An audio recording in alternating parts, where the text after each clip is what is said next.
यत्र नार्यस्तु पूजन्ते रमन्ते तत्र देवता यत्र नास्तु न पूजन्ते सर्वे तत्र फलः कुर्मः।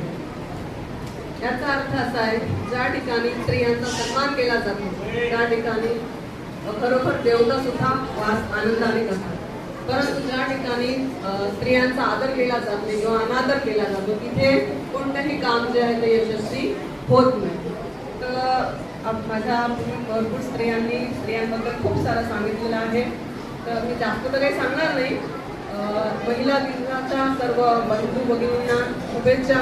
सर्व विद्यार्थ्यांना एक विनंती आहे की आपल्या घरामध्ये आई आहे, आपली महिला आहे, बहीण आहे, तर प्रत्येकाने ऍटलिस्ट आईला किंवा बहिणीला एक छोटंसं फूल लावायचं असलं तर फार ठीक, नसेल तर काही प्रॉब्लेम नाही, एक छोटंसं ग्रीटिंग बनवून तुम्ही त्यांना महिला दिनाच्या शुभेच्छा द्या। कारण आपण आईवरती प्रेम करतो पण ते व्यक्त करायला आपल्याला आठवण राहत नाही किंवा सुचत नाही, तर हे जर छोटीशी तुम्ही कृती केली ना तर त्यांना जो आनंद होईल ना तो तुम्ही सांगू नाही शकत शब्दामध्ये, तो तुम्ही अनुभव घ्या। तर एवढी विनंती आहे माझी आणि सर्वांना शुभेच्छा महिला दिनाच्या पुन्हा एकदा। धन्यवाद।